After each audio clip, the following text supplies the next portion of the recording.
Já mandei começar a gravar. Gravando. Ok, obrigado. Então, mais uma vez, boa tarde a todos e a todas. A nossa sessão aqui na sexta GEMPEX do FMT Campus Várzea Grande. Sou o professor Ronaldo Senra, Gelder, professor Kleber. Nós vamos ser os mediadores da tarde de hoje. Vamos passar aqui um vídeo de apresentação cultural e aí a gente passa para a explanação dos trabalhos. Cada palestrante aí, cada trabalho vai ter aí de 10 a 15 minutos para apresentar e depois a gente faz uma rodada de perguntas no final. Tudo bem? Boa tarde, sejam todos bem-vindos aí.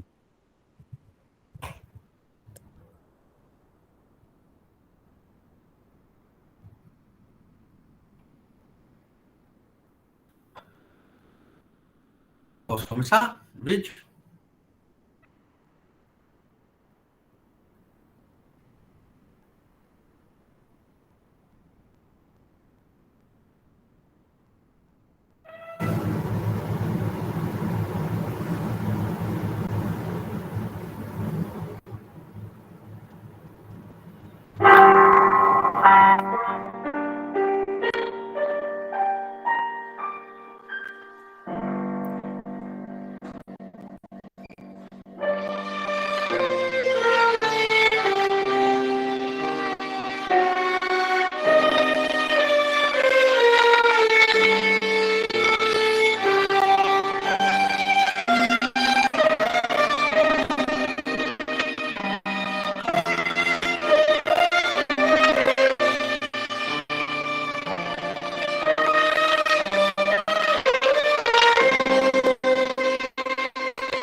Bom, depois dessa bela apresentação, então, cultural, a gente inicia nossos trabalhos aqui, né?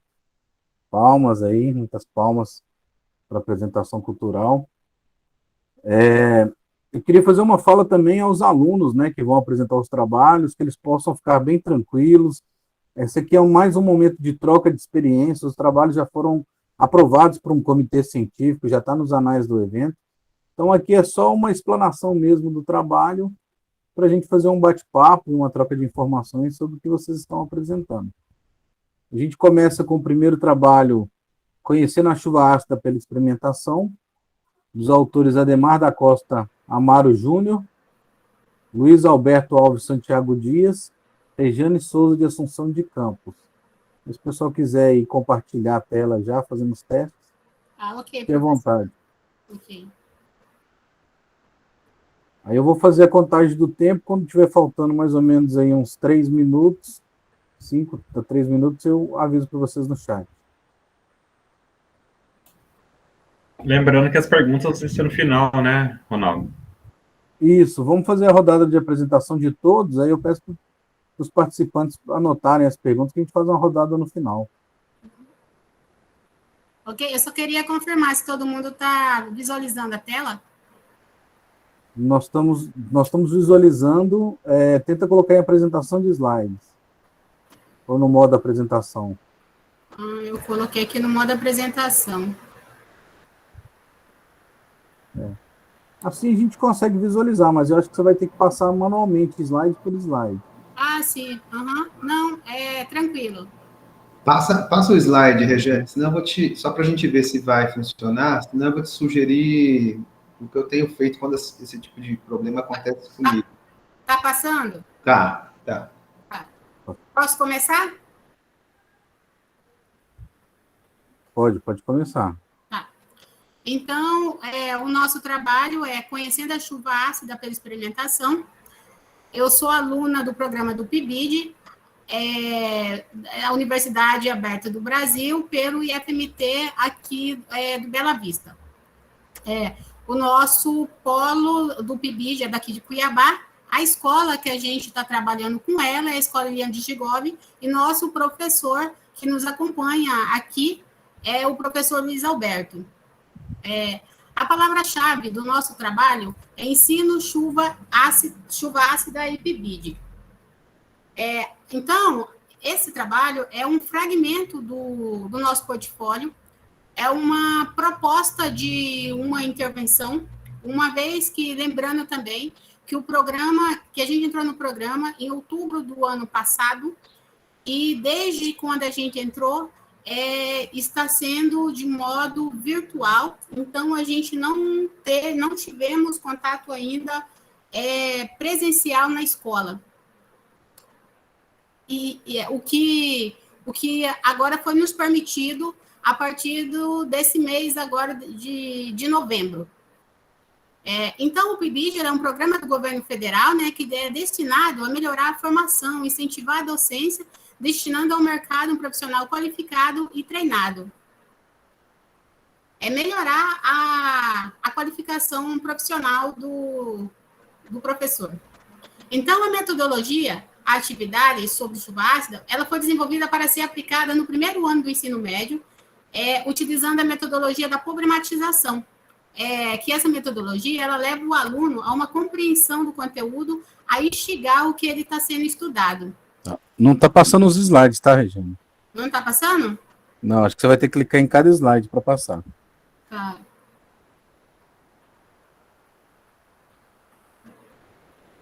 Eu estou aqui na metodologia. Isso, você vai ter que clicar no slide da metodologia para ir passando. Tá, eu cliquei. Você vai ter que fazer assim. Isso, agora sim. Foi? Tá. Vai ter que clicar um por um, isso. Ah, beleza, então. Obrigada. Aí ela tem por objetivo conhecer o fenômeno da chuva ácida. Ela é uma atividade, né, que busca a habilidade da BNCC a 101.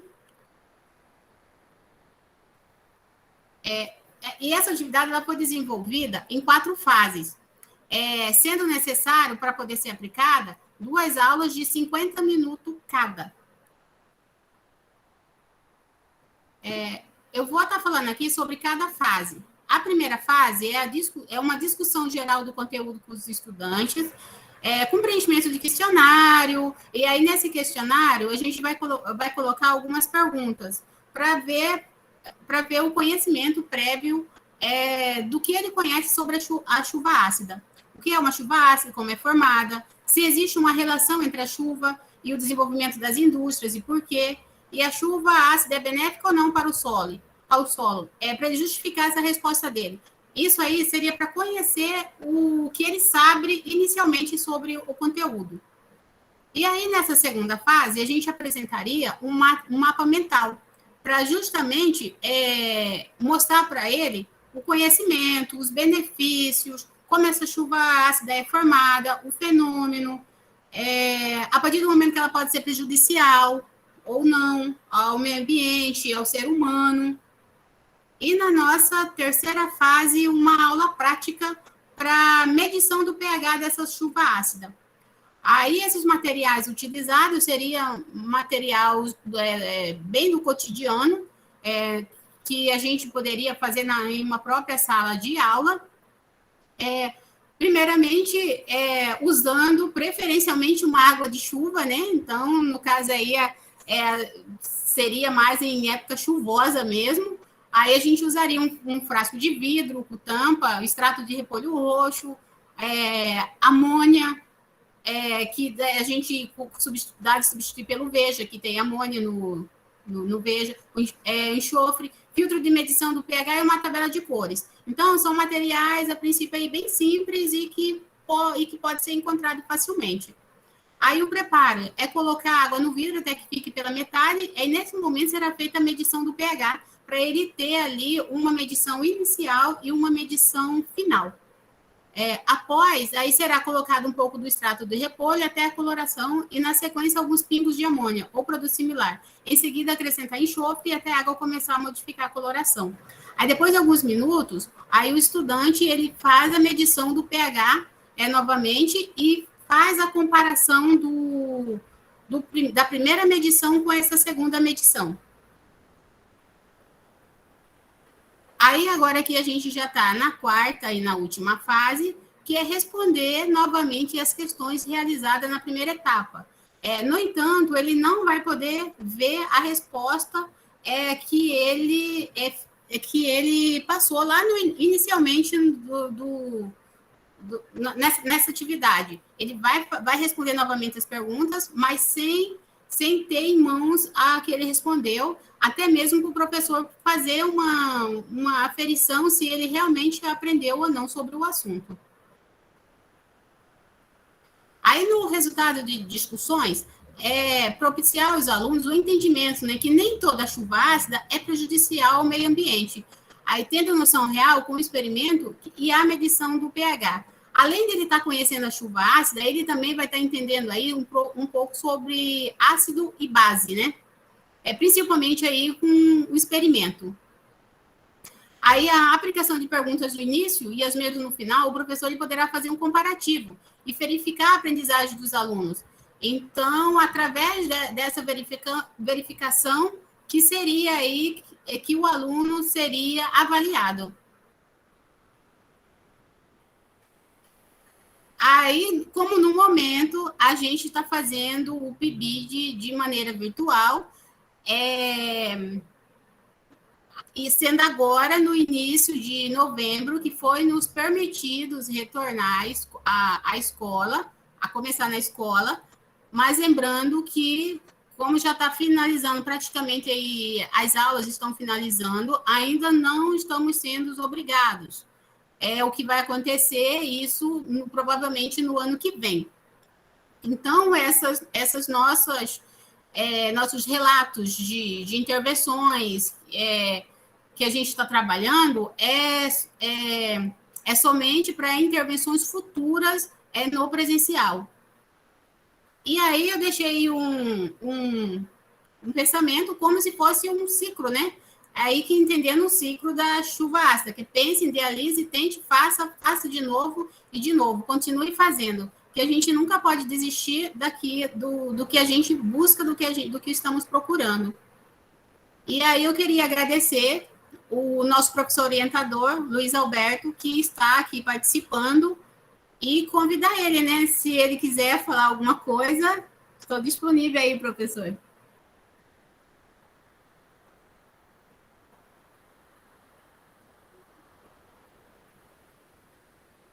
E essa foi a apresentação. Vou tirar aqui o fone. Boa tarde a todos e a todas. Nossa, Regiane, você me surpreendeu, hein? Muito bom, adorei a apresentação, tá? Vale ressaltar aí que foi uma ação dentro da proposta, né, didática das metodologias ativas, né, onde esse conteúdo é passado com antecedência para os alunos, e aí eles vão, de posse de todo esse material, eles vão estar desenvolvendo junto com os professores de sala e junto com os nossos PIBIdianos em sala de aula, tá? Mandar um abraço para o grande Kleber aí, que foi a pessoa que eu trabalhei com ele. Quando eu era da EJA, trabalhei com o Kleber, ele estava no Cefap. Um abraço, Kleber. Rejane, valeu, muito bom. Um abraço a todos. Alô, obrigada, professor. Estamos abertos às perguntas no final. E também a professora Kelly, eu acho que a professora Kelly, trabalhei com ela no semestre passado. Vou parar aqui minha apresentação, tá, gente? Obrigada. Ok, obrigado, Regiane, obrigado, professor. Né? Pedir para o pessoal anotar algumas perguntas, algumas coisas que queira contribuir com o trabalho, para a gente fazer essa rodada no final. A gente pode passar, então, agora para o segundo trabalho, que é a pesquisa como princípio pedagógico, no contexto do ensino médio integrado dos institutos federais, uma análise bibliográfica, do professor Fábio Mariani. Boa tarde a todas e todos. Vou projetar aqui, só um minutinho.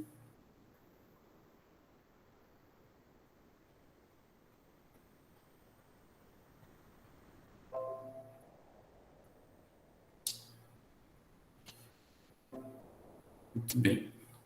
Posso começar? Pode, professor, fica à vontade.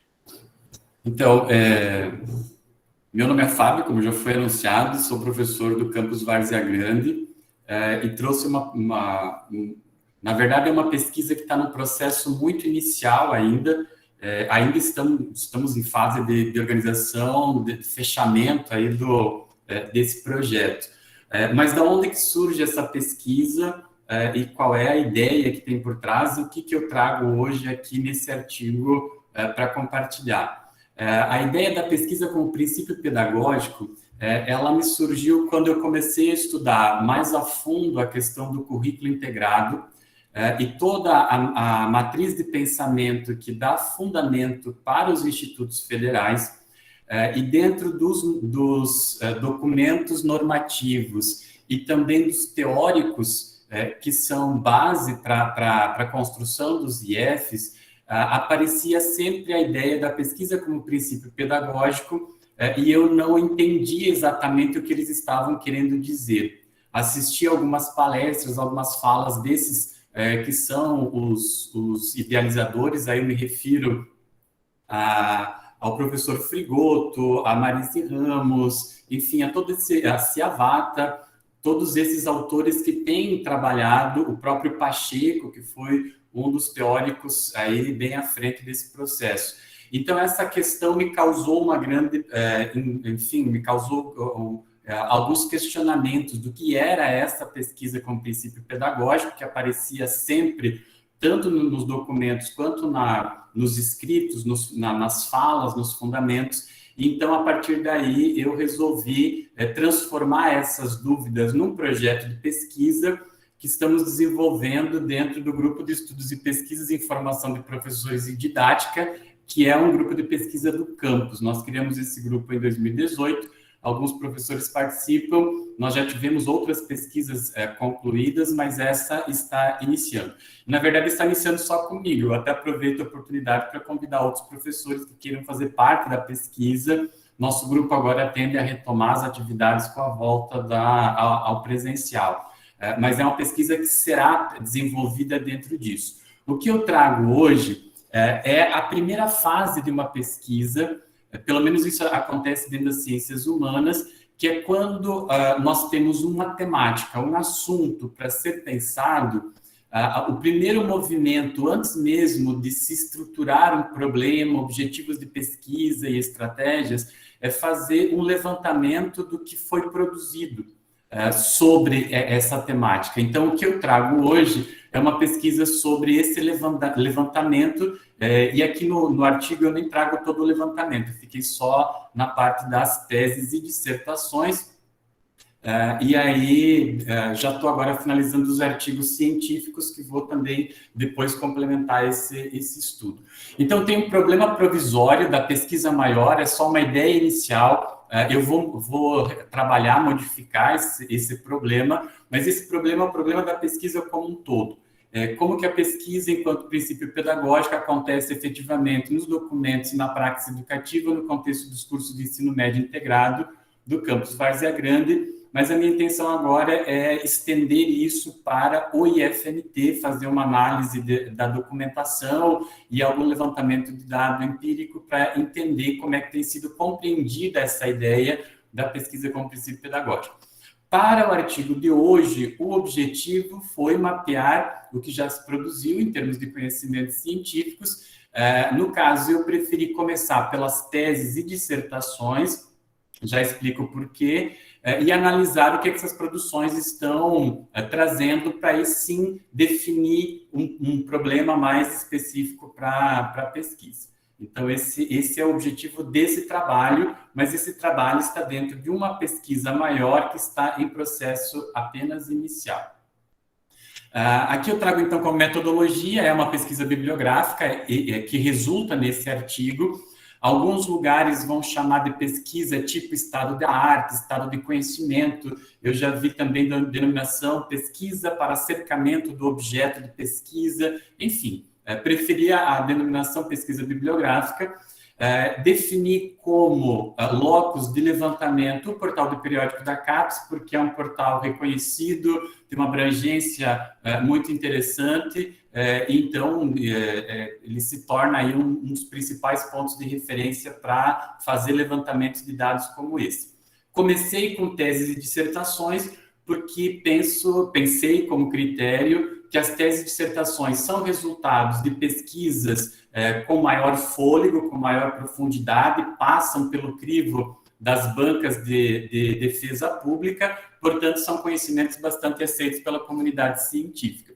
E uma vez definido isso, eu busquei 3 descritores, porque eles são complementares a essa ideia da pesquisa como princípio pedagógico, que eu já vou trabalhar rapidamente o que ela significa. Ela aparece em muitos escritos como pesquisa como princípio pedagógico, em outros escritos, pesquisa como princípio educativo, em outros contextos, pesquisa na escola. Como não há um consenso ainda em relação a esses termos, eu usei os 3 descritores como filtros dentro da plataforma CAPES para fazer esse levantamento. E aí, o segundo critério de exclusão dos trabalhos que eu iria encontrar era, eu fiquei delimitado aos trabalhos que discutissem a pesquisa com princípio pedagógico dentro do ensino médio integrado nos institutos federais, porque existem outras produções que são oriundas de outros contextos e têm outras perspectivas. Como meu foco é o ensino médio integrado do campus, porque nós estamos numa intensa discussão sobre a reformulação curricular, então eu quis buscar aquilo que eram experiências dentro desse contexto. E aí, o referencial teórico que eu trago aqui, não vou... Para isso, precisaremos de uma tarde inteira para discutir essas questões, mas vou trazer como, rapidamente, qual é a base que tem dado sustentação a esse trabalho, a essa pesquisa. Trabalho como princípio educativo e pesquisa como princípio pedagógico são os 2 termos que aparecem tanto na legislação quanto nos teóricos, e elas são, na minha opinião, a base de toda a estrutura do que a gente tem chamado de concepção da formação humana integral dentro desse movimento dos institutos federais. Esse trabalho como princípio educativo, ele é entendido numa perspectiva ontológica, não como trabalho simplesmente no trabalho laboral, mas a ideia da formação do ser humano nas suas múltiplas dimensões, por isso a ideia de educação omnilateral, politécnica, que é pensar a formação básica dos nossos jovens e adolescentes dentro de uma ideia de totalidade, de abrangência, de multidisciplinaridade, enfim, pensar essa formação integral do ser humano que está calcada no tripé ensino, pesquisa e extensão. A ideia de uma formação intelectual, moral, política, estética, dentro dessa perspectiva estética, a questão cultural, enfim, e também as questões relacionadas ao mundo do trabalho, porque são cursos técnicos. Então, esse é o princípio, a ideia do trabalho como princípio educativo, e eu diria que, no contexto dos institutos federais, isso significa o que nós queremos com os institutos federais.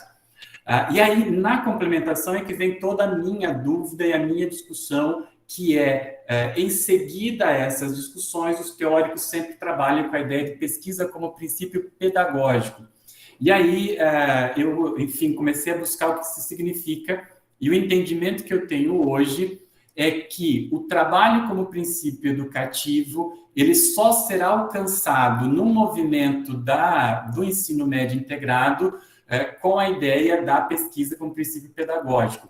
Nós não conseguimos formar um aluno autônomo, emancipado, dentro dessa ideia da integralidade, com o aluno sentado dentro da sala de aula, ouvindo aulas, decorando conteúdos e reproduzindo esses conteúdos dentro de uma prova no final. A necessidade da construção de uma outra perspectiva do fazer pedagógico, dando muito mais autonomia e protagonismo para os alunos, e essa ideia desse protagonismo, dessa mudança, desses trabalhos, desses projetos integradores, eles passam pela ideia da pesquisa como princípio pedagógico.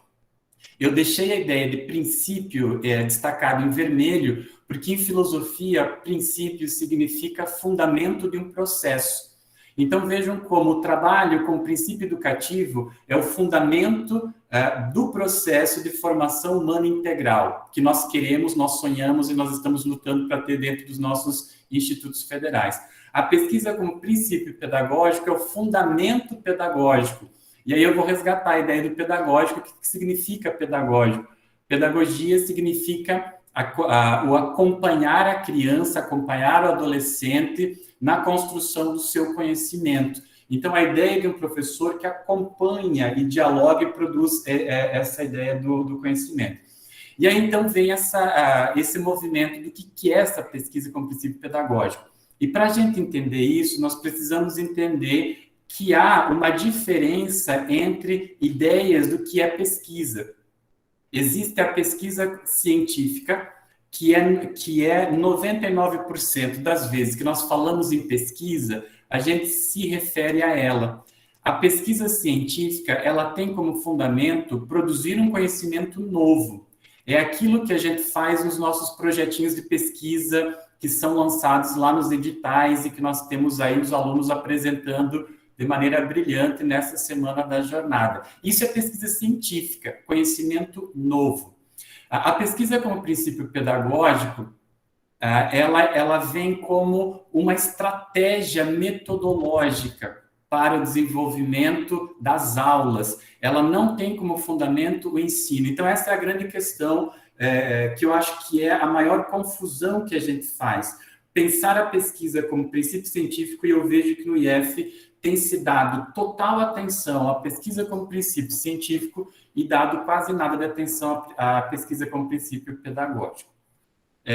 Aqui, então, estão os resultados. Vou falar bem rapidamente, porque o meu objetivo maior não são nem os resultados, era focar naquela discussão sobre a diferenciação entre a pesquisa, mas eu encontrei aí, com os descritores, esses números todos que vocês podem ver, e usando os critérios de exclusão, eu cheguei ao total de 9 trabalhos que foram analisados. Eu li os trabalhos, parte desses trabalhos, para então compreender qual é a lógica. Mas de todos os que foram encontrados, usando esses 3 descritores, eu selecionei 9, que eram os que se encaixavam dentro dos descritores delimitadores que eu tinha proposto lá no início. Rapidamente, só aí a questão dos resultados. Primeiro, esses 9 trabalhos são dissertações, não tem nenhuma tese de doutorado ainda sobre a temática. Isso já é sintomático, é sinal de que nós temos aí um campo muito grande a ser explorado dentro dessa perspectiva. Foram só dissertações que foram produzidas até agora com essa perspectiva. 2019 foi o número com maior, o maior número de trabalhos encontrados. 2020, eu imagino que ainda não tenham sido lançados, pode ser que nós temos algumas coisas a partir daí. O que me faz pensar é que os institutos criados em 2008, passados aí mais de 10 anos da criação, nós temos um número muito baixo de trabalhos, e os trabalhos começam a ter maior fôlego agora em 2019, que eu estou entendendo que eles estão se tornando problematizações nos institutos federais muito recentemente. Talvez é por isso que agora que começam a aparecer os maiores números de trabalho. Dentre esses 9 trabalhos, 3 deles discutem diretamente e focam na ideia da pesquisa como princípio pedagógico. Os outros 4 trabalhos falam de experiências de pesquisa como princípio pedagógico. Então, a discussão central não é a pesquisa, mas é um exemplo de como é que se faz.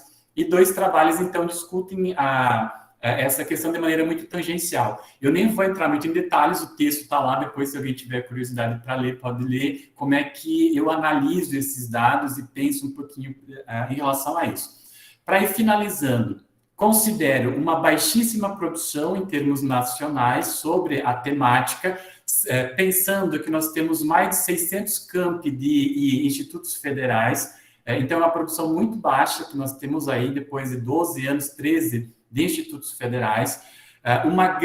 Os dados nas dissertações mostram que há uma grande incompreensão. Os professores dos IFs não compreendem a diferença entre pesquisa com princípio científico e pesquisa com princípio pedagógico. Então, essa é a grande tônica dos resultados que foram apresentados. E aí, para finalizar, essa ideia de que esse primeiro momento e essa minha intenção da pesquisa é construir uma base de reflexão para o nosso campus de Várzea Grande, pensar essa nossa estrutura dentro dos nossos currículos integrados, uma vez que estamos fazendo essa discussão. O meu sonho é que a gente consiga transformar o campus Várzea Grande numa grande comunidade de investigação baseada aí nessa perspectiva. Porque o que eu entendo? Se os alunos tiverem essa iniciação científica na aula, com essa perspectiva pedagógica, dentro dos projetos integradores, a gente vai construir uma cultura da pesquisa científica que vai ajudar depois a desenvolver pesquisa científica no sentido mais amplo dos projetos que concorrem a bolsas e fazem aquele movimento da pesquisa, inovação e etc. Então, eu entendo que a pesquisa com princípio pedagógico ela seria um processo de alfabetização científica que acontece no cotidiano da sala de aula, entre os professores, e aí eu posso depois dar exemplos de como é que isso pode acontecer, e isso, então, tornaria esse movimento da cultura da pesquisa e nos alçaria a uma condição de pesquisadores de maneira mais efetiva. Atropelei tudo aqui, não sei se ficou compreensível, mas vou parar por aqui, porque o meu tempo já terminou. Eu sou uma pessoa que tem uma dificuldade enorme de falar em 10 minutos. Enfim, é isso. Obrigado, professor Fábio. Passou pouca coisa dos 15 minutos, fica tranquilo. A gente pode, então, passar agora para o terceiro trabalho, análise do perfil do bairro com o desempenho escolar dos discentes do período de 2018-01 a 2020-02 do IFMT Campus de Várzea Grande. Os autores é Ludmila Assunção Lima, Nilmara Meirelles Fonseca, Sônia Maria de Almeida. Todos fiquem à vontade para compartilhar. Boa tarde. Só ligar minha câmera aqui, que eu fiz uma gambiarra aqui, gente. Deixa eu colocar a apresentação.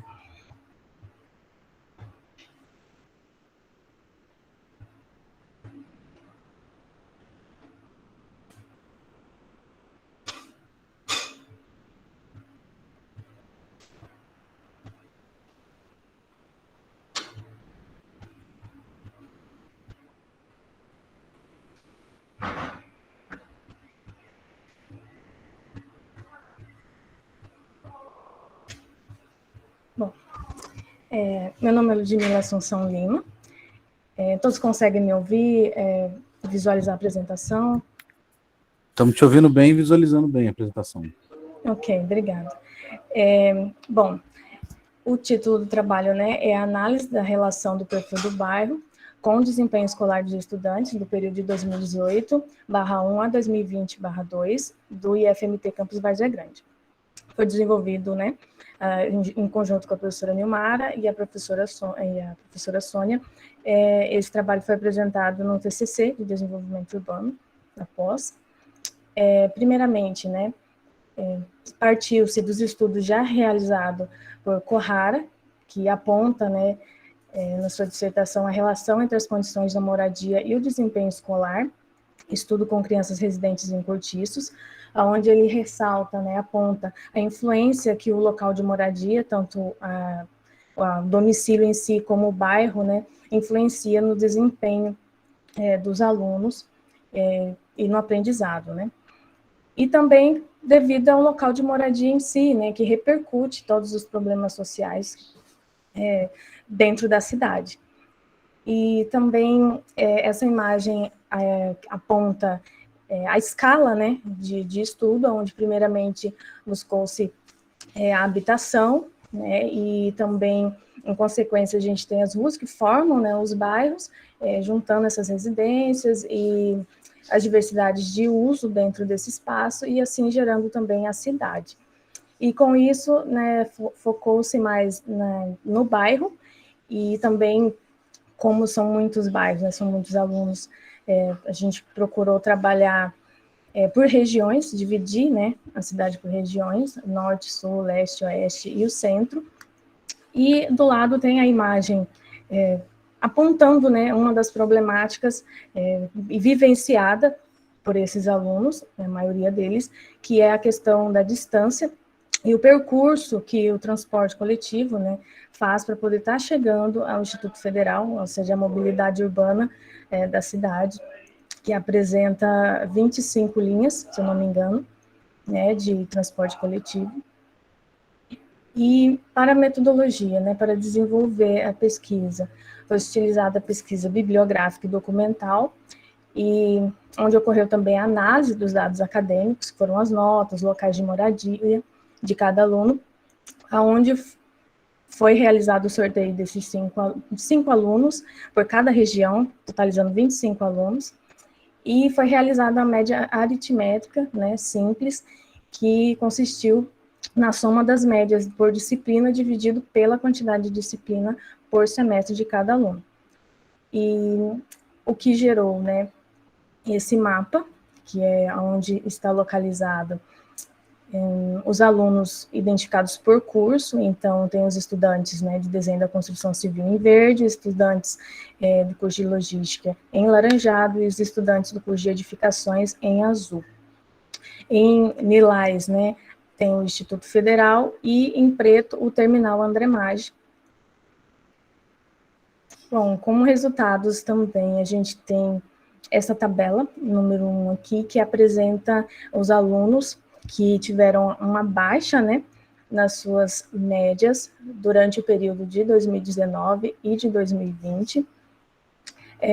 Esses alunos, eles são da região norte da cidade, é uma região que está em um processo de expansão, né, e possui também algumas deficiências na sua parte de infraestrutura urbana, né, como falta de asfalto, pouca linhas de ônibus circulando dentro dos bairros. E também na tabela 2 a gente tem um aluno que teve uma média baixa, que foi o E20, no período de 2020/1, ele é residente próximo ao aeroporto ali de Várzea Grande, e muito próximo, cerca de 2 quilômetros. E a questão do barulho, né, da grande movimentação também de veículos, ele está em uma avenida bem movimentada. Linkou-se, né, tentamos analisá-lo dessa forma, e na tabela 3, também no período de 2018, 2019 e 2020, temos o aluno E11, E13. O aluno E11, ele está localizado em uma região também com pouca como que eu posso falar? pouca infraestrutura urbana, mas possui asfalto, possui uma grande mobilidade de veículos, pouca acessibilidade nas calçadas, pouca arborização. Eu inverti, eu peço perdão, esse aluno E11, que tirou 5,35 de média em 2020, que reside próximo ao aeroporto. Aqui também podemos analisar na região sul e na região do centro, que os alunos não possuem uma grande baixa, como se diz, não possui baixa, né, nas suas médias, uma baixa muito elevada. Então, são locais que possuem, né, principalmente o centro, possui bastante infraestrutura, por mais que tenha grande circulação de veículos, possui muita facilidade de acesso aos demais serviços, né, bibliotecas públicas e etc. E já na região do sul, na verdade, até voltar a tabela, na região sul, não apresenta, mas eu fui dando uma continuidade na pesquisa, analisando a região, e tem uma deficiência, né, de infraestrutura urbana, mas os alunos, mesmo assim, ainda tiveram uma média satisfatória. E nas considerações finais, eu apresentei essa imagem, que é da Rua Coronel João Bueno, fica no bairro Jardim Paula 2, próxima à residência, destacando, né, aproximadamente a residência do aluno, e como a situação atual do bairro, né, onde ele não possui tanta infraestrutura, possui poucas habitações. Enfim, é a realidade de muitos bairros da cidade de Várzea Grande, como de Cuiabá, né, e outras.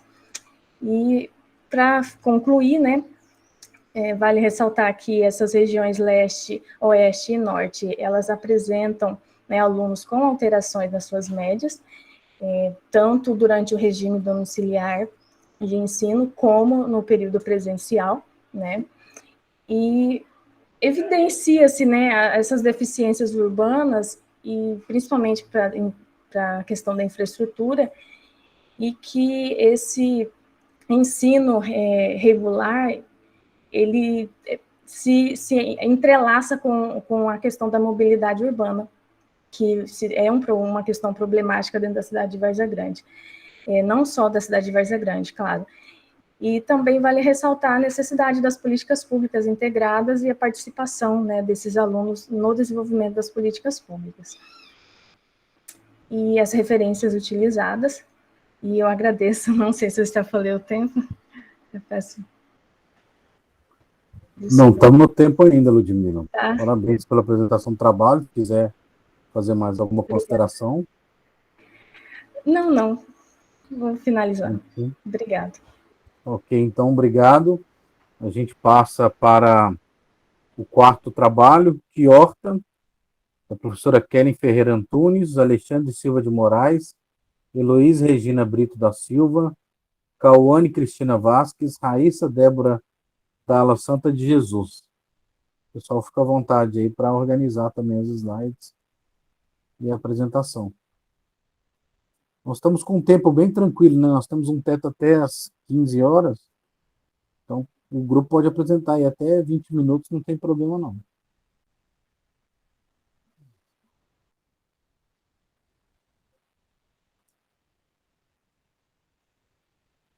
O pessoal do grupo Quiorta estão presentes?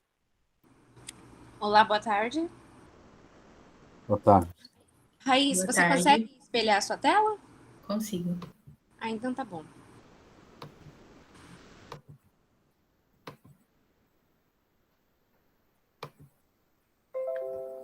Tá dando de enxergar? Sim, estamos vendo, sim.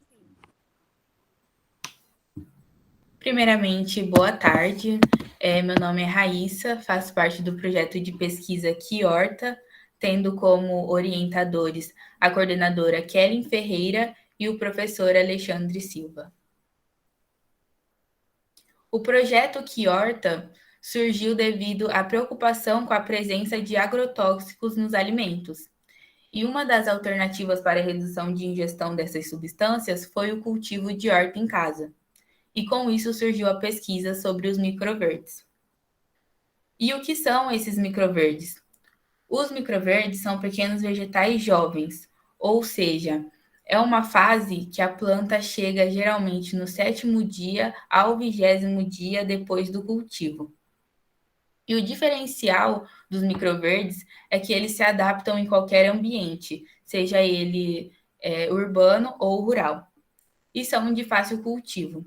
Eles podem ser plantados em pequenos vasos, em canteiros, em materiais recicláveis, como as garrafas PET e pratos de isopor, entre outros recipientes. O projeto de pesquisa Quiorta, que ainda está em andamento, visa verificar a possibilidade do cultivo de horta em casa e quais são os desafios a serem enfrentados para propiciar esse cultivo.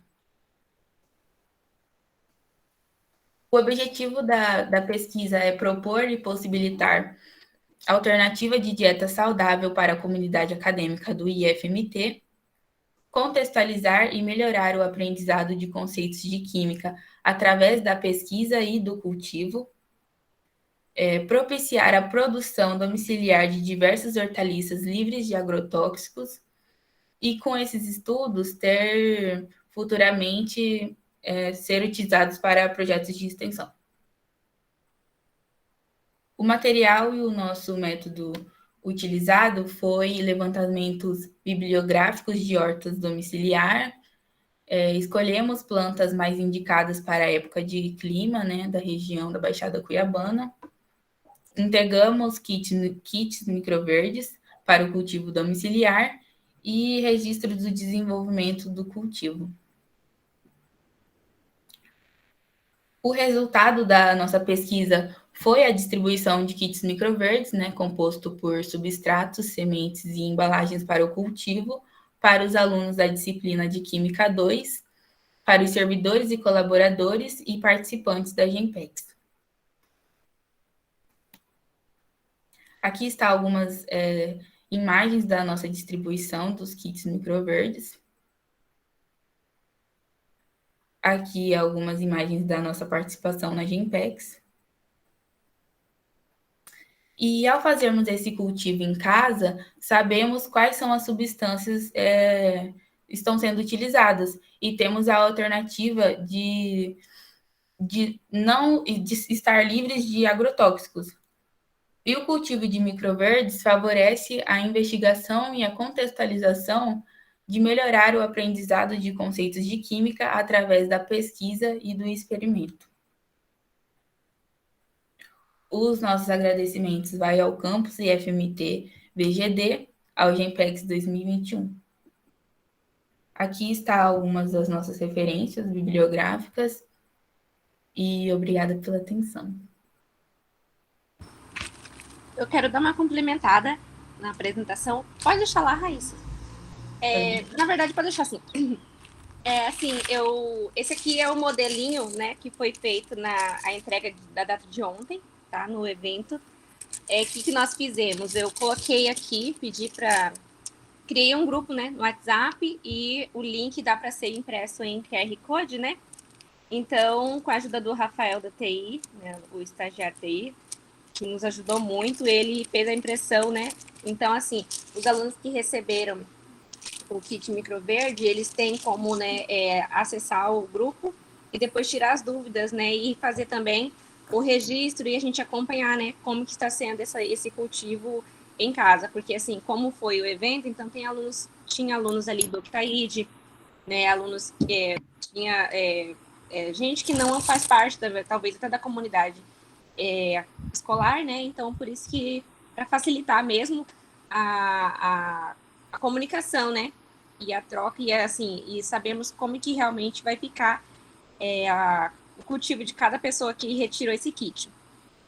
Temos a proposta de continuar, né, porque assim, a GEMPEX, ela vem no momento que ainda nós não finalizamos o projeto, então ele só encerra só em janeiro, né, então nós temos alguns meses, né, uns 2 meses aí para a gente estar desenvolvendo ainda bastante coisas, não apenas com microverdes. O microverdes foi escolhido porque ele tem essa possibilidade que a Raíssa falou, né, que é de cultivar quem mora em apartamento, independente de onde a pessoa mora, né? Ele é pequenininho, né? E você só tem que cuidar mesmo com a rega dele. É uma questão, né, que a gente levantou, que nós tivemos, porque foi interessante que eu passei isso aí para os alunos, meus alunos de Química 2, que são do 6º DCC e 6º DF, e muitos falavam que não estava desenvolvendo, e assim, eu tirei todos eles do mesmo saco, né? Então, assim, as sementes de microverdes são provenientes do mesmo lote. Então, não tinha sentido, porque que algumas pessoas estavam com o desenvolvimento tudo ok do microverde e outros não. Aí nós fomos fazer o levantamento, por que estava assim, né? O que tinha acontecido? E verificamos que a maioria dos que não estavam desenvolvendo estavam regando com água da torneira que vem da rua já direto. Então, assim, a quantidade de cloro estava, né, vamos dizer assim, né, lá em cima, e a gente sabe que o cloro inativa, né, o desenvolvimento microbiológico, ou biológico também, vamos dizer assim, né, tanto que para não desenvolver algas, né, é adicionado cloro na água. Então, a partir disso, né, já foi, né, com os alunos a gente teve a situação, por exemplo, do diretor João. Na primeira vez não deu certo dele. E depois ele pegou novamente e o dele tá muito bonito. Até uma das fotos que a Raíssa apresentou é do diretor, né? Então, assim, ficou bem desenvolvido. E tinha outras pessoas que estavam regando com água gelada também. Aí, não, tem que ser uma água na temperatura, né, ambiente, né? Assim, na temperatura, vamos dizer assim, normal, né? Então, assim, foram esses desafios, assim, que a gente já foi encontrando. Tá sendo bem interessante ainda, nós, agora, assim, com a entrega de ontem, né? E ainda teremos mais sementes que estarão chegando. A gente vai fazer mais distribuição. E nós estamos, assim, ansiosos, né, para verificar o que o pessoal vai achar, né, dessa possibilidade aí de cultivar em casa. E acabou passando rápido, e a Raíssa não falou, mas a gente pretende, né, junto com esse cultivo aí de microverde, da gente pegar, fazer um desafio para esses alunos, né, ou para não é só alunos, né, é a comunidade, né, então, assim, tanto para os servidores, colaboradores, né, terceirizados, quem pegar o kit microverde, após a colheita, né, elaborar um prato, né, e a gente fazer votação, né, qual o prato ficou mais bem elaborado. Então, assim, envolve a arte também, envolve a saúde, os adolescentes. É uma fase que, se agora eles já começarem a comer mais saudável, né, isso influencia na vida adulta. Então, na fase da infância é importante, mas da adolescência, principalmente, porque eles já começam a ter autonomia, eles já saem de casa, né, não é mãe colocando na boca, né, então é necessário que os adolescentes saibam se alimentar melhor. Então, assim, é bem amplo mesmo, assim, essa questão, assim, desse pensamento, né, da horta. Eu tive a oportunidade de participar de evento que é sobre a horta pedagógica, então, assim, eu já estou com um foco, né, de ampliar mais, né, essa questão de horta, né, na questão do ensino mesmo. E eu também gostaria de ressaltar, né, que, por exemplo, a Raíssa e as demais alunas, eu não conhecia elas, e foi me passado o nome delas pela Mariane, que na época era a coordenadora delas. Então, assim, foi possível que elas estivessem agora, né, nesse projeto, porque elas se voluntariaram, elas, né, foram atrás da coordenadora na época, né, que era a Mariane, e se apresentaram e disseram que elas queriam participar de algum projeto caso tivesse algum professor sem bolsista. Então, isso foi muito importante. Eu acho que, né, que isso poderia ter, na verdade, abrir uma ideia, né, de a gente ter um canal de alunos interessados em participar de projeto, porque muitas vezes, quando a gente verificar que tem um monte de aluno interessado, aparecem também professores, né, que falam, tem aluno ali querendo trabalhar, então vamos fazer alguma coisa com esses alunos, vamos né, criar projetos, né, e assim, lançar projetos quando tiver o edital aberto. Então, é basicamente isso. Eu espero que vocês tenham entendido a proposta, né, do microverde. O bacana mesmo é quando você verifica que ele está desenvolvendo, que ele está crescendo. O pessoal também que não deixou que as sementes não germinavam é porque também não regavam, porque o que ele mais precisa, o microverde, é a água. Então, assim, sem água, tem até certos cultivos que nem é feito em substrato, é feito numa espuma, né? Essa espuma vai só regando e ele vai desenvolvendo. Então, praticamente isso aí que a gente tinha para estar apresentando para vocês. Muito obrigada. Parabéns aí, Raíssa, parabéns, professora Kelly, pela apresentação do trabalho. A gente vai anotar aqui as perguntas também, deixar para o final. E agora, você vai apresentar o Microverdes, que horta no ensino de Química. É um outro trabalho, né? Da Vitória Regina e da professora Kelly. Né? Fique à vontade aí para se organizar. Né? Boa tarde a todos. Eu vou compartilhar a tela. Aí, por favor, me dá um feedback. Ok.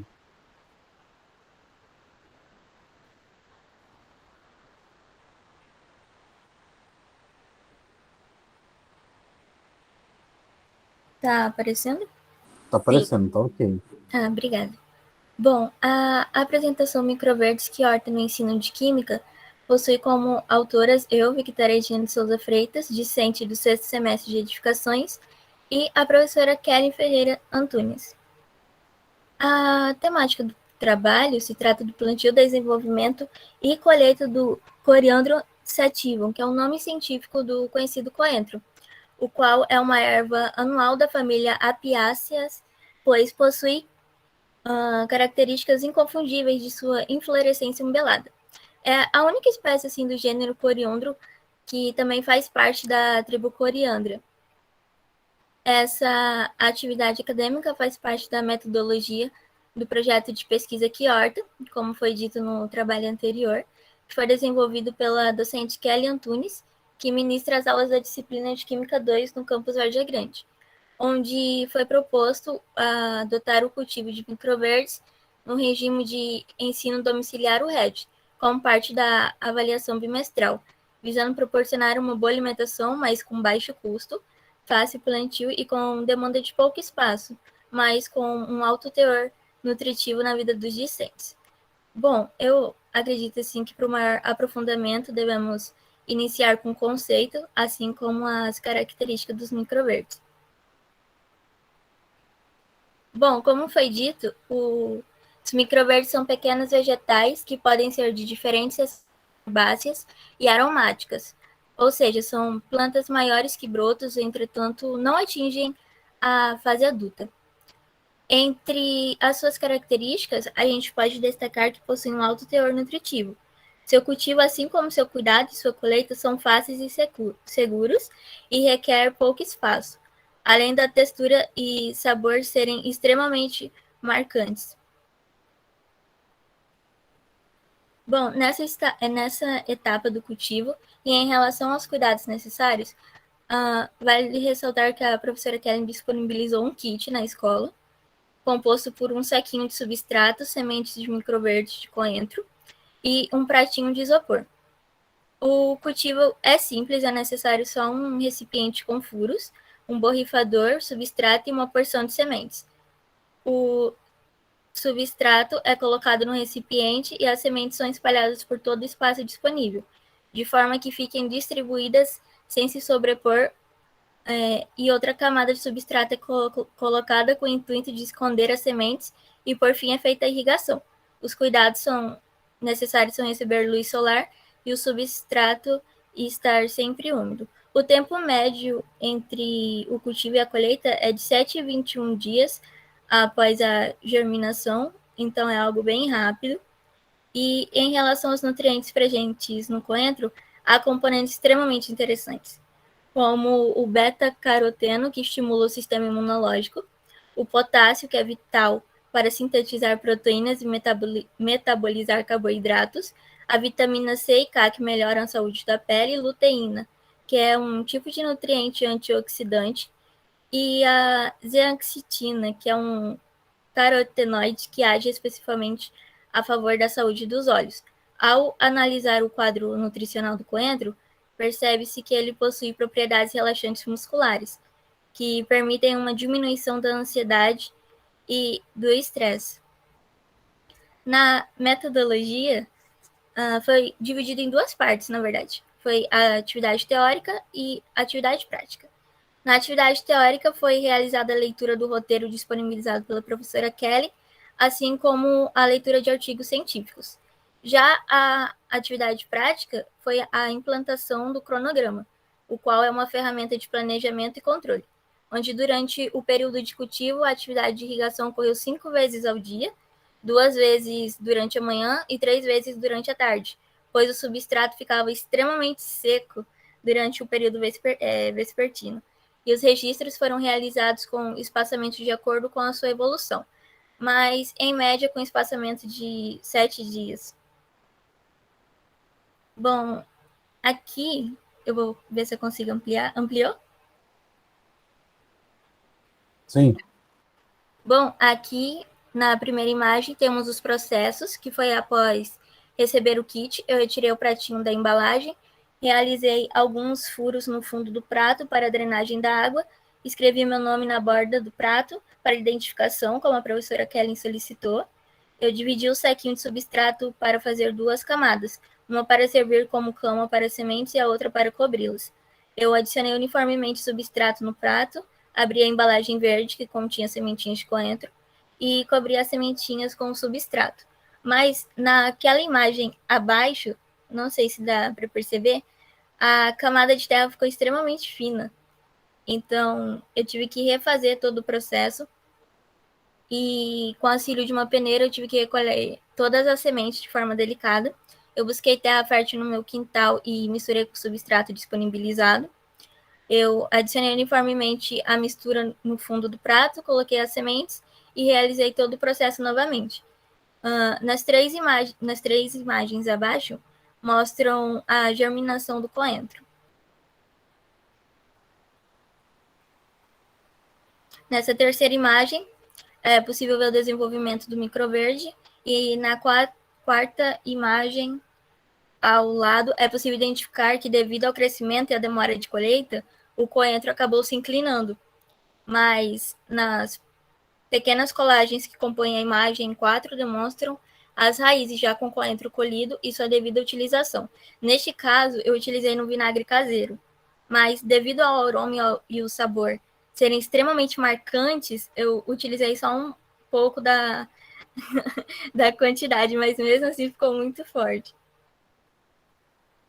Bom, eu gostaria de destacar que a saúde física e a saúde mental caminham juntos, e ambos necessitam estar em equilíbrio para o pleno funcionamento do corpo e a alma, pois saúde em si não é apenas a ausência de doenças, mas um estado em que se conquista pelo bem-estar físico, mental e social, segundo a própria OMS.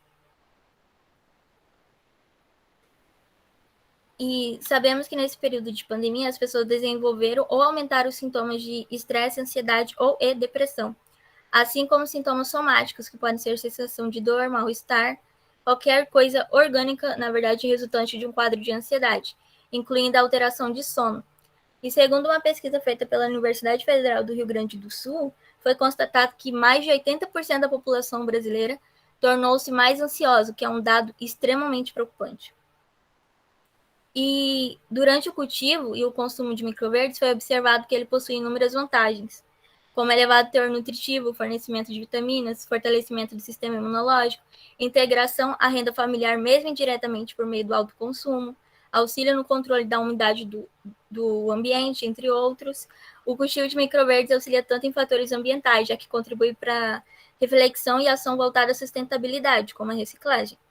Também auxilia na saúde física, visto que o consumo de microverdes é de suma importância, pois favorece uma alimentação balanceada e nutritiva, promove a manutenção do nosso organismo, assim como auxilia na saúde mental através da promoção da autoestima, do autocuidado, da iniciativa de participação, da integração e interação social.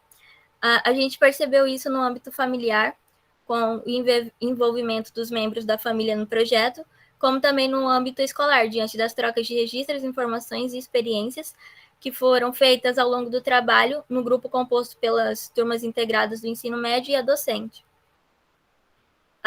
Além de ser uma excelente opção de atividade terapêutica, onde o indivíduo preenche o período vago de forma produtiva, proporcionando uma estabilidade emocional que se reflete no melhoramento e estimulação da concentração, da coordenação motora, da memória, aliviando a depressão, diminuindo assim as oscilações de humor, a insônia, a ansiedade de tensões originalizadas pelo estresse e cansaço psicológico ocasionados pelo momento pandêmico em que vivemos.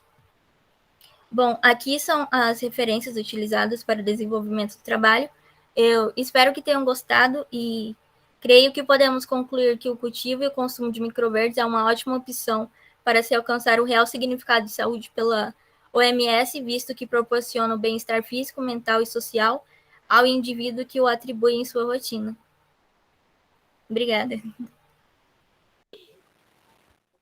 Parabéns, Vitória, pela bela apresentação aí. Parabéns, professora Kellen, pela orientação do trabalho e apresentação também.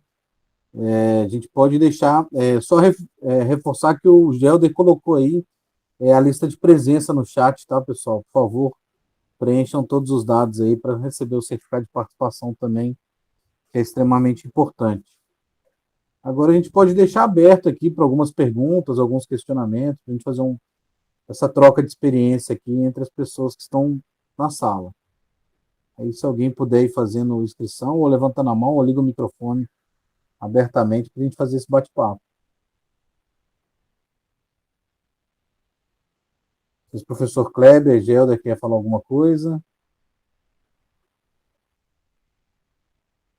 Eu falei ali no chat, só sobre minha experiência com o lance da horta. Foi um pouco do que já falaram. Ok. Eu queria ver, boa tarde, eu queria fazer um questionamento, começar com o pessoal lá da chuva ácida, né? Conhecendo a chuva ácida pela experimentação. Dentro da proposta de trabalho apresentada, de potencializar, né, esse conhecimento sobre a chuva ácida através da experimentação da dinâmica que foi criada, né? O interessante é apresentar, depois usar substâncias para entender essa composição e aí chegar a uma conclusão dos benefícios ou não, né, como a apresentação trouxe. Eu queria perguntar sobre qual é como que é a palavra, como que eu poderia colocar? Qual a expectativa do grupo, né, que vai ainda efetuar essa atividade propriamente dita? Qual é a expectativa do grupo quanto ao engajamento dos alunos nesse processo, né? Chuva ácida é um tema interessante, mas não é muito popular essa discussão. A proposta requer o aluno ir produzir, né, de se envolver mais com o conteúdo.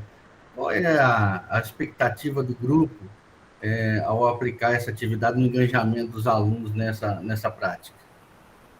A nossa expectativa é que com a experimentação em si, o aluno ele se sinta mais envolvido no processo. Por isso que a gente colocou uma aula prática, justamente para poder trazer esse aluno e que ele engaja mais assim no conteúdo aplicado. Essa aula prática seria com quais alunos? Eu não consegui perceber. Seria o primeiro ano do ensino médio. Primeiro ano do ensino médio. Isso. Legal, parabéns. E aí a gente pretende aplicar as aulas assim que provavelmente no início do próximo ano que a gente pode retornar aí efetivamente aí em sala de aula. Legal. Liane de Gove é aquela ali perto do SESI Papa, né? Isso, ali no Bela Vista. Perto do UF Bela Vista ali. Isso, legal. Aí eu poderia fazer uma pergunta também. Aqui, Ronaldo, Fábio. Pode, fica à vontade, pessoal. Fica à vontade. Fábio, eu acho interessante a perspectiva que você trouxe de pensar, né, a pesquisa como uma proposta pedagógica, ou seja, é uma discussão de organização pedagógico, pelo que eu entendi, do que eu li, a leitura dinâmica que eu fiz do seu trabalho, que você apresentou. E aí, dentro dessa organização pedagógica, abre um espaço, né, ou possibilidades de métodos didáticos, né, dentro dessa organização pedagógica. E aí eu fiquei me perguntando, será, né, do que você já leu, do que você já produziu aí, será que não há uma leve confusão ou equívoco entre pensar a pesquisa como princípio pedagógico, né, como um espaço de organização pedagógica, e a metodologia de ensino pela pesquisa, que seria mais um método, algo didático, e aí acaba se produzindo mais, às vezes, sobre um método do que essa organização pedagógica, que você ou não concorda com a minha visão, o que você pensa aí? Então, Kleber, na verdade é isso. Essa questão da pesquisa como princípio pedagógico, ela tem origem nas discussões do ensino pela pesquisa, que é, no Brasil, muito encabeçado pelo Pedro Demo. Tanto é que ele é a grande referência que se encontra desses 9 trabalhos, 8 trabalhos tomam o Pedro Demo como esse teórico central. Qual é a diferença? Acho que esse é um dos pontos chaves que eu quero discutir, inclusive no campus, porque há uma grande incompreensão sobre esse processo do que é a pesquisa científica, do que é o ensino pela pesquisa ou a pesquisa como princípio pedagógico. A pesquisa como princípio pedagógico, ela acontece no cotidiano da sala de aula. Ela é também vista quase como metodologia ativa. Ao invés de você trabalhar a aula daquele formato tradicional, você pode transformar isso num projeto de pesquisa na sala de aula. Essa pesquisa, ela não precisa ser essa pesquisa tão profunda, elaborada, como é a pesquisa científica, mas ela segue os mesmos caminhos. É por isso que eu vejo que a pesquisa, se nós conseguirmos avançar na compreensão do que é a pesquisa como princípio pedagógico, nós vamos conseguir também alavancar a pesquisa como princípio científico. Vou só exemplificar, porque me parece que isso que Kelly faz e traz aqui para nós hoje, também foi apresentado em outros dias, no primeiro dia da jornada, eu acho fabuloso. Primeiro, eu quero dizer que fico assim, encantado de ver essa garotada apresentando trabalhos científicos numa jornada como essa, durante o ensino médio. Então, mais que parabéns, professora Kelly, aí, por conduzir esse trabalho. O que a gente pensa é que isso tem que se transformar no cotidiano da escola. Nós precisaríamos pensar as nossas aulas mais numa perspectiva de pesquisa. Não precisa ser pesquisa inovadora que vai fazer descobrir a salvação do mundo, mas é aquela pesquisa em que eu utilizo para conseguir trabalhar o meu conteúdo.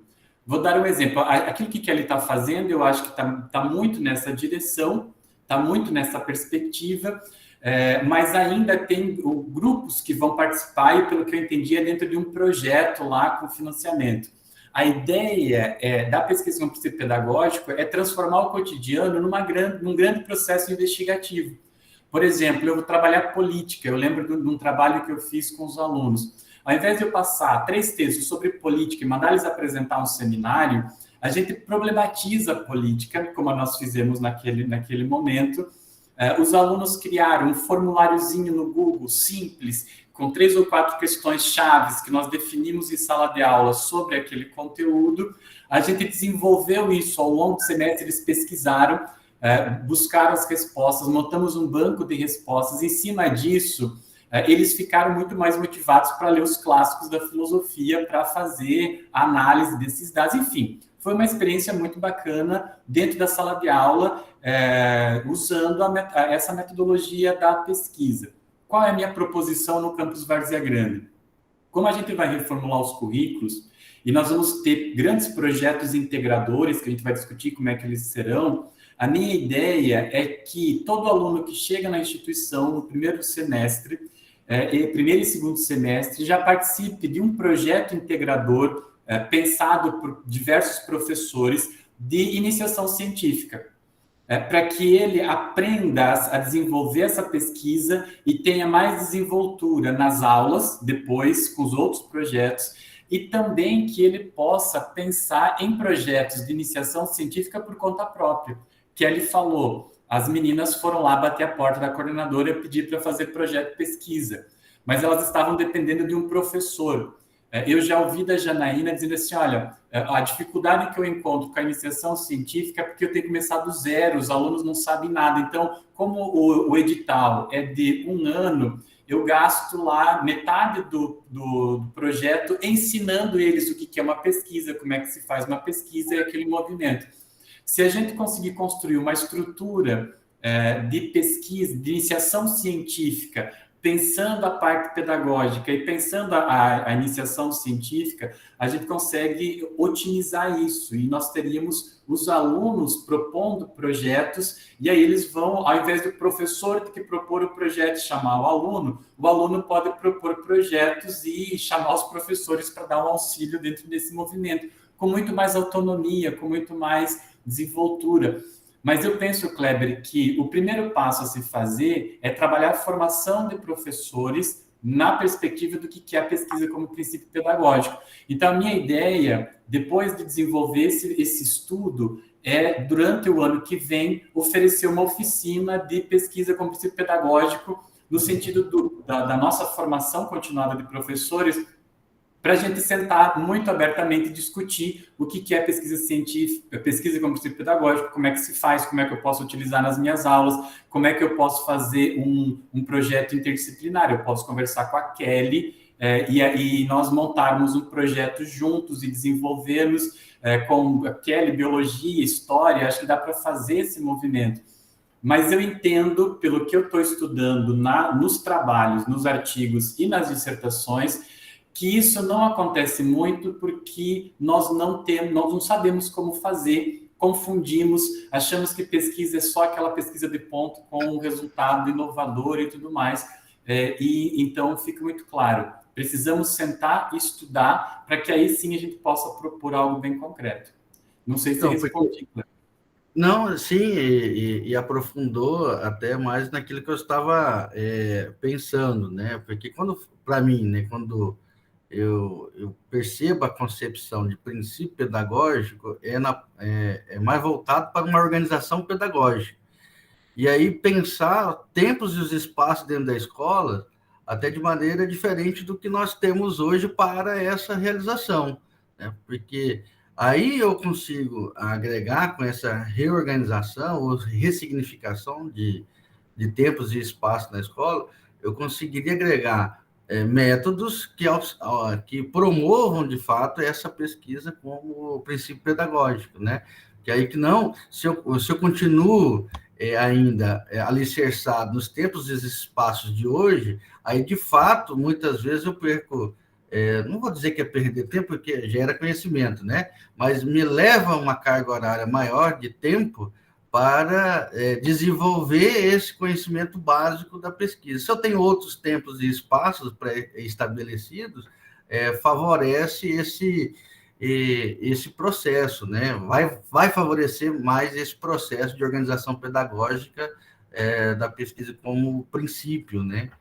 Norteador do trabalho, da profissionalidade docente, né? Eu penso que é até um ponto importante para discutir essas organizações de tempos e espaços, né? Que aí, quando se remeteu à pesquisa das meninas, né, do Quiorta, né, como ainda elas, né, já nessa prática, trabalhos muito legais, já fiquei associando aqui nutrição esportiva com meus alunos na educação física, já fiquei pensando aqui nesse sentido, né? Mas o quanto fortaleceria mais essa até integração, educação física, química e outros, se a gente promover tempos e espaços diferentes nesse processo pedagógico, né? O trabalho muito legal, né?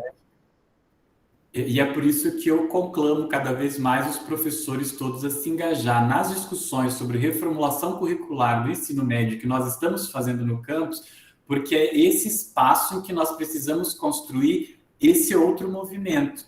É onde que nós vamos definir quais as ações que nós vamos desenvolver, como que nós vamos desenvolver e que tempo nós teremos para desenvolver tudo isso.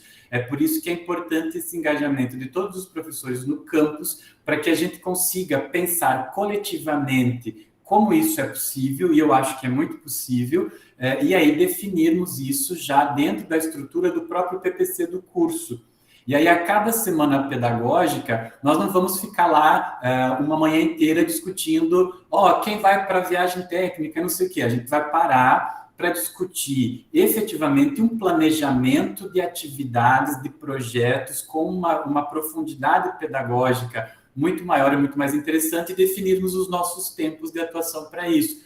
Isso implica, inclusive, repensar as cargas horárias. Nós temos uma proposição de carga horária que ela é incompatível com uma proposta de ensino médio dentro da lógica da formação humana integral. É muito conteudista, muito aulista, muito sala de aula, muito fechado naquele movimento que os professores não têm tempo de se encontrar para discutir, para planejar e para construir essas estratégias. E a gurizada está aqui, eu converso com eles nas aulas. Se tem coisa que mais me anima é que essa gurizada tem sede, tem vontade de fazer isso. Se a gente der oportunidade para eles desenvolverem essa perspectiva, eles são capazes de coisas maravilhosas. Haja vista aí, Kelly. Eu estou maravilhado com os trabalhos de Kelly, que assisti na segunda e hoje, com essa maturidade dessa gurizada que teve muito pouco tempo. Alguns dos projetos foram feitos durante a pandemia, com todo esse processo, essas dificuldades. Imagine a gente ter um campus respirando tudo isso e construindo esse movimento coletivamente. Eu fico, assim, absolutamente entusiasmado com essas possibilidades. E aí eu vou dizer uma coisa a mais. Eu tenho estudado muito a educação do século XXI, as propostas que nós temos do que é uma educação no século XXI. Todas as grandes experiências apontam para esse tipo de perspectiva educativa e de escola. Então, é um dever ético oferecer essa escola para esses nossos alunos, se a gente quer efetivamente garantir formação humana integral, como pressupõe o nosso ideário que constrói os IFs no Brasil. Eu queria ver aí com a Kelly, com as meninas, né, que elas colocaram o objetivo de mudança de hábito, né, reeducação, pode ser até se dizer uma reeducação alimentar, né, que vai mudando o paladar da gente, conhecendo novos sabores ali, né, para elas que já desenvolveram a pesquisa aí. Qual foi essa experiência aí com esses sabores aí? Porque agora me deu vontade de experimentar esses micro verdes aí, né? E como vocês estão pensando esse processo aí de organizar receitas, né? Lá fazer, não sei se competição, mas um festival de receitas a partir dessas experiências, né? Eu tenho lido algumas coisas sobre agricultura urbana e eu acho que o microverde entra dentro desse conceito maior da agricultura urbana, né? E aí ver o que vocês acharam, como que foi essa experiência de vocês lá experimentando e o que vocês pensam aí para a receita. Eu quero entrar nesse grupo da receita e quero produzir uma receitinha. Rapidinho, pessoal, só antes de responder, o pessoal da comunicação pediu para liberar a câmera de vocês, pelo menos por um segundinho aí, só para fazer um registro fotográfico. Aí pode continuar as falas.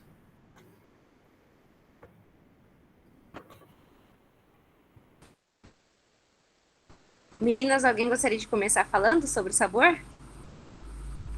Posso falar, professora? Abre a câmera, Victoria, para tirar foto. Eu fiquei vermelha de vergonha. Oi, gente. Abre aí. Mas, assim, eu já vou abrir, mas eu acho que além do sabor marcante, assim, de paladar, eu acho que o que fica mais marcante mesmo é na vida da pessoa que, como que eu vou dizer, que integra isso na sua vida, né? Porque, assim, eu sou uma pessoa que sofre com ansiedade e após o momento que eu fiz esse projeto com a professora Kelly, minha ansiedade diminuiu muito e eu até parei de tomar medicamento. Então, eu acho, assim, que é uma experiência que todos deveriam tentar adotar em suas vidas, porque é algo maravilhoso, sem dúvida.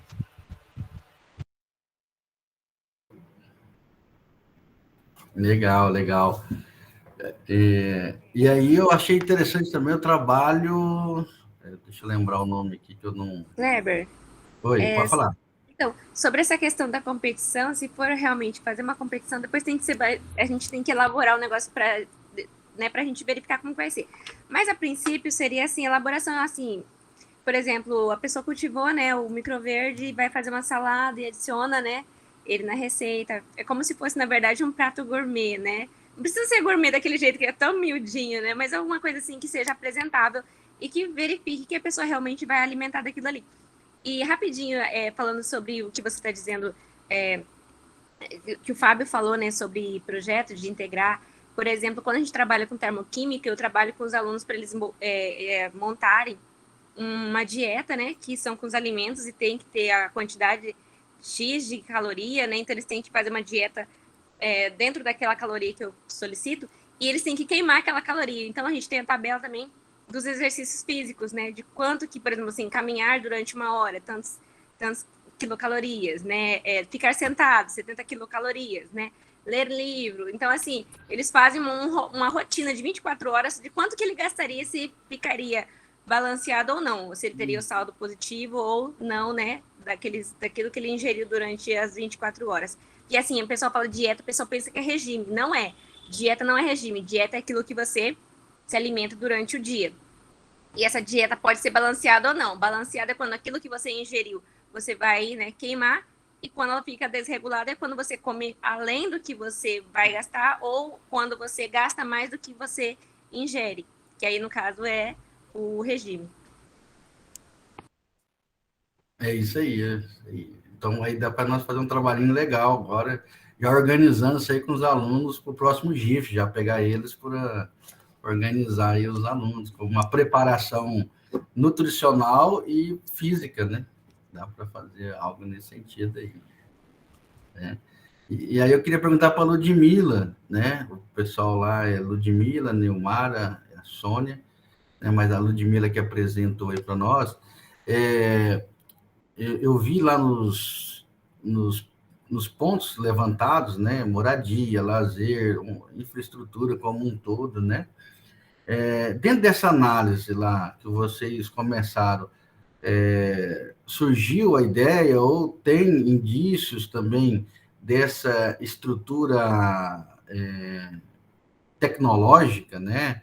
Estrutura de rede, né? Nesses espaços, porque se a gente pegar 2020, nós temos o efeito da pandemia, né? Que a gente poderia colocar, uma Vitória bem colocou aí, ansiedade, uma série de outras coisas, estresse e tal, que pode também ter associado com os outros elementos trazidos pela pesquisa, e também essa estrutura tecnológica, né?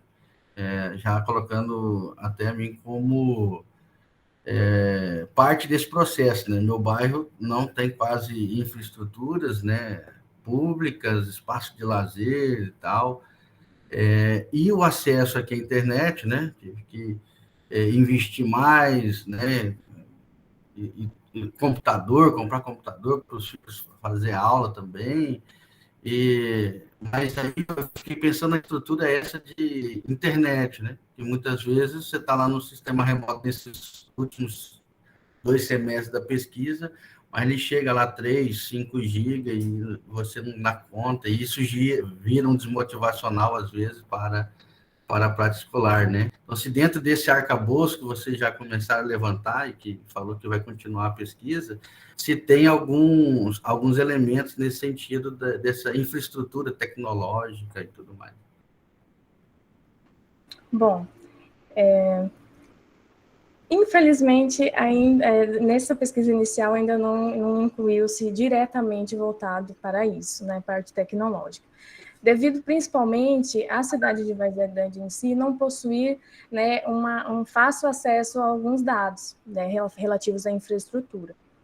Mas mais para frente, né, está inserindo sim, porque é algo muito importante. Na verdade, a pesquisa, assim, a ideia de se estudar isso começou com a questão da falta, né, de internet, que a professora Nilmara me apresentou, o autor, né, o trabalho que ele desenvolveu. E eu até li e concordei com ela, realmente. Durante esse período, né, de pandemia, a gente está enfrentando a dificuldade nas residências de não conseguir ter acesso fácil à internet, porque eu estava residindo aproximadamente uns 20 quilômetros daqui do centro do centro de Cuiabá. É uma região distante, não tem muita internet. Era uma luta durante todas as apresentações. E eu vivenciei isso, e eu tive até interesse de colocar, mas a gente não consegue ter muitos dados, e conseguir ter acesso a esses dados requer uma ligação direta, um acesso direto com os alunos que eu não pude ter durante esse período de pandemia. Legal, eu acho fantástico a proposta de vocês, que nos ajuda a pensar, né? Até esses auxílios estudantis, até propostas que às vezes a gente cria, né? Eu, como professor lá, crio um horário de aula com o aluno lá, ou na iniciação esportiva, e aí, às vezes, desconhecendo o todo dessa estrutura, eu imponho para ele condições que ele tem que superar e muito para dar conta de estar lá, né? Ou outros espaços que ele tem que para fazer essa prática junto comigo, né?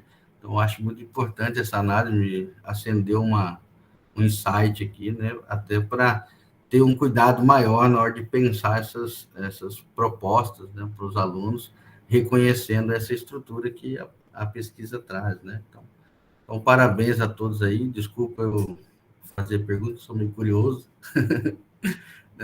Obrigado aí, Ronaldo. Obrigado a você, professor Kleber. Eu queria deixar aberto, não sei se alguém quer fazer mais alguma pergunta. Eu também tenho algumas... Na verdade, o pessoal da Chuva Ácida, eu queria indicar um site chamado CEMADEM, que na verdade é o Centro de Monitoramento de Alertas e de Desastres Naturais, e eles têm um programa de educação chamado CEMADEM na escola, e eles trabalham também com construção de pluviométricos, né, para medir a quantidade de chuvas, para ver a questão de alarmes, né, e de alertas a desastres. Eles trabalham também com projetos de escola, na base da pesquisa científica. Então, acho que fica aí para a Elisângela e para o professor também conhecer essa proposta do CEMADEM Educação, que é bem interessante, que pode agregar essa temática que eles estavam trabalhando, né? O Fábio, eu gostei muito da pesquisa, eu fiquei feliz no sentido de que é uma temática que tem pouca pesquisa ainda.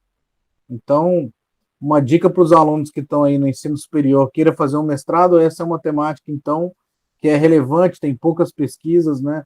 Acho que o Fábio fez um levantamento aí de 50 total, depois chegou a 9 trabalhos com os critérios de exclusão, né?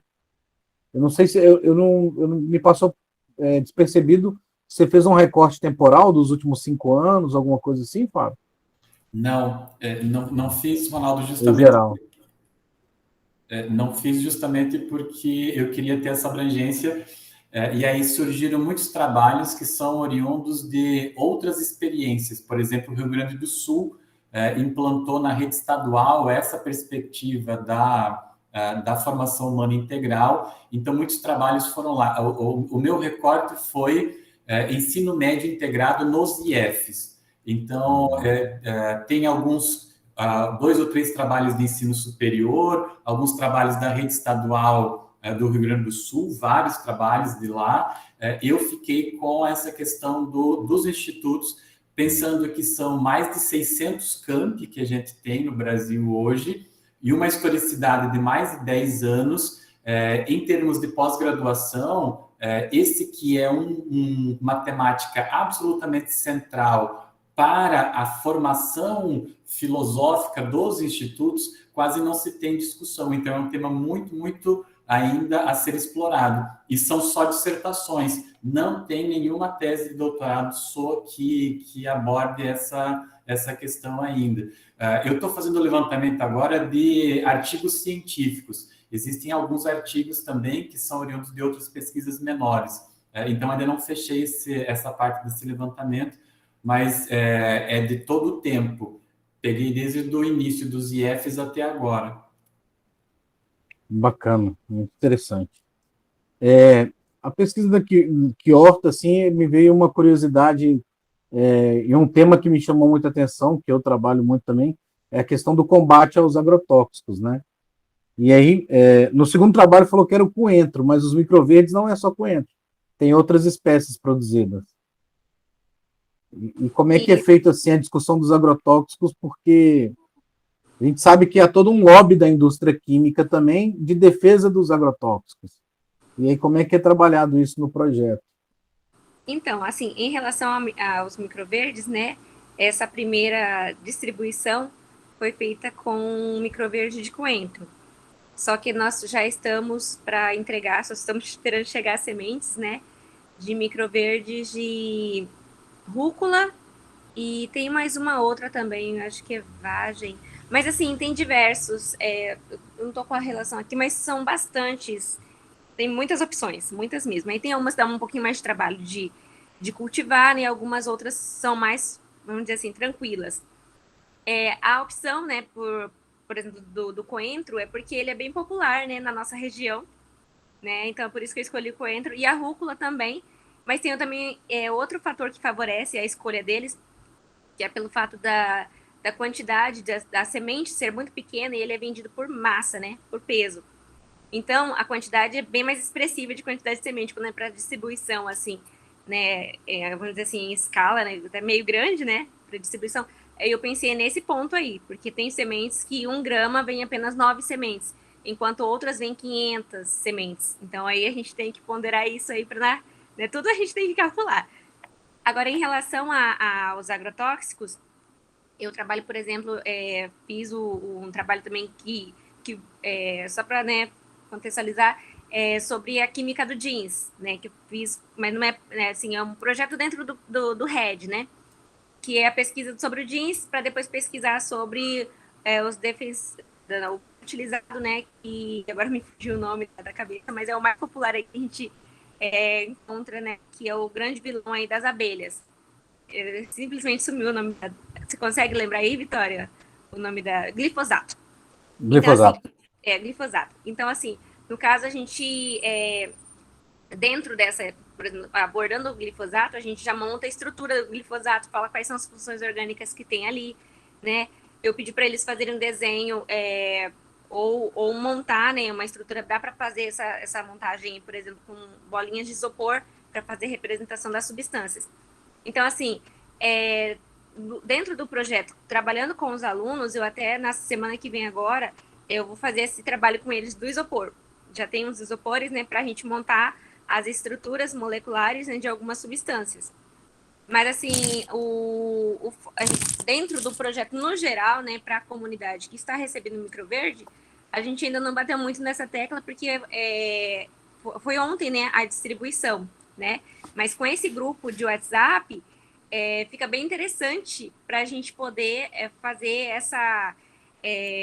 esse trabalho, né, voltado assim aos cuidados, né, que a gente tem que ter.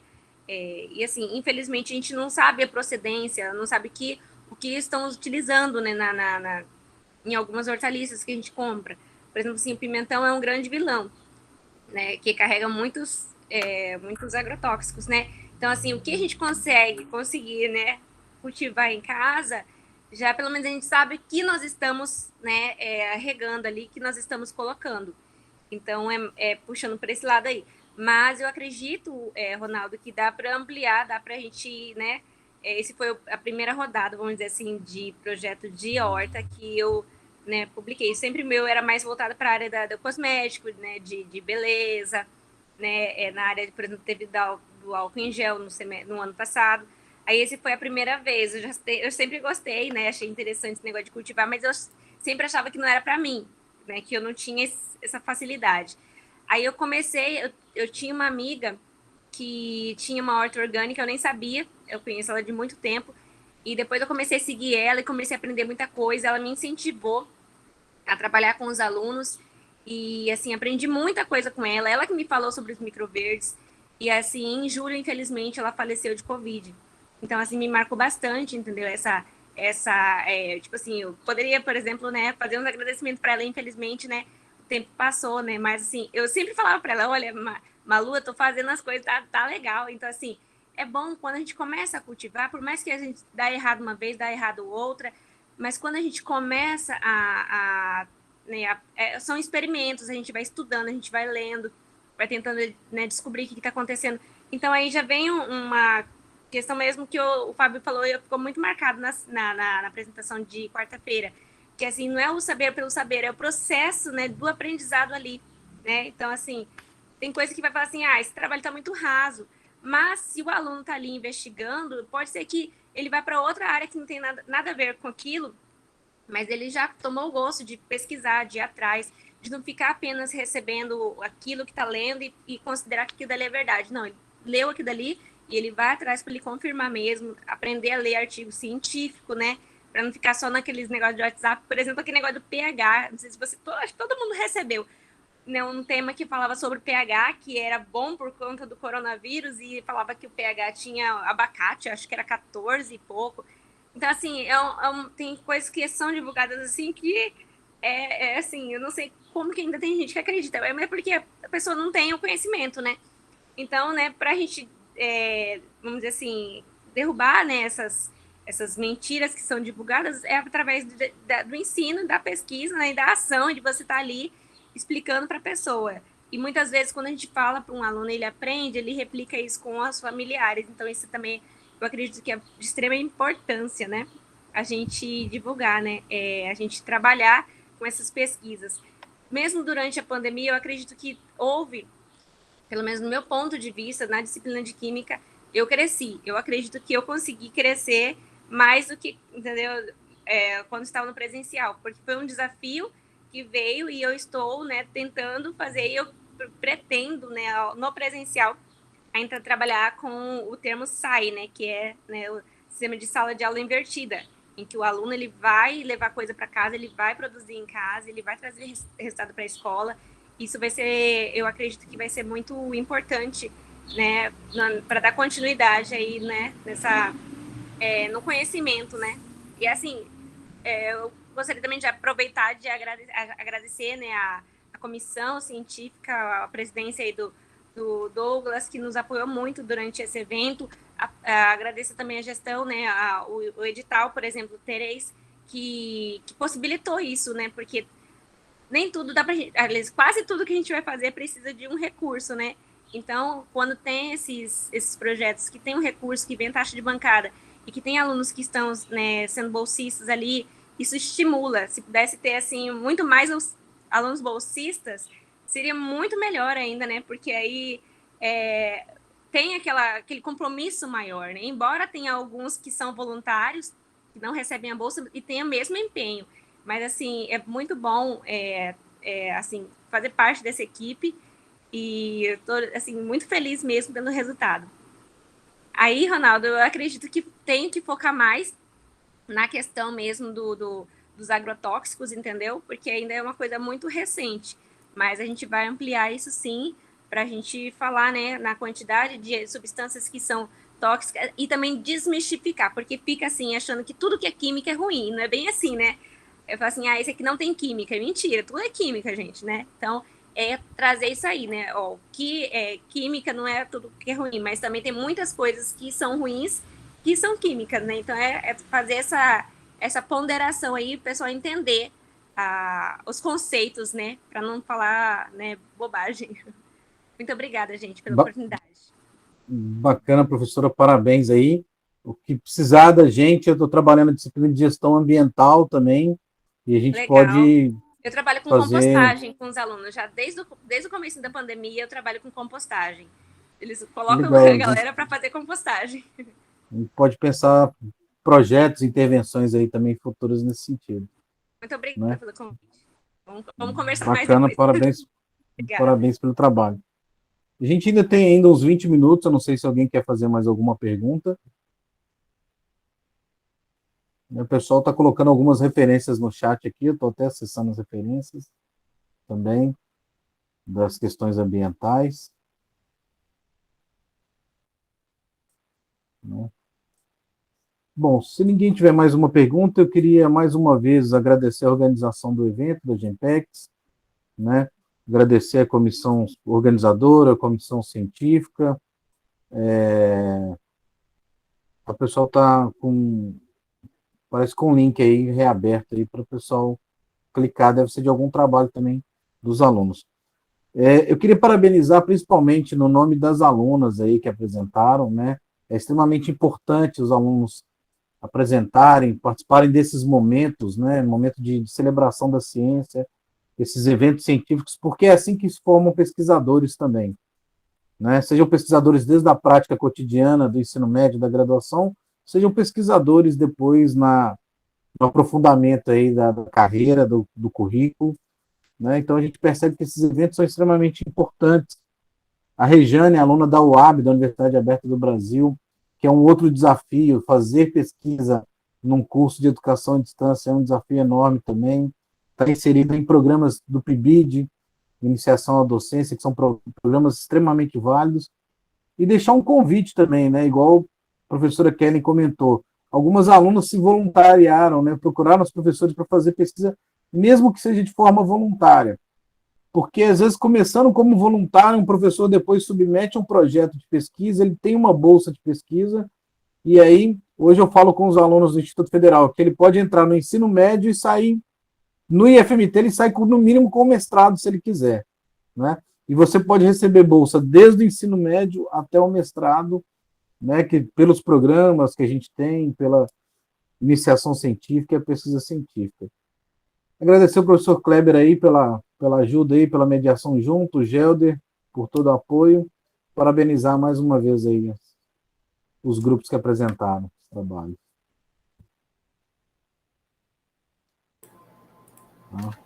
Deixa eu agradecer aqui também, pessoal, a todos pelos trabalhos, aos alunos, aos orientadores.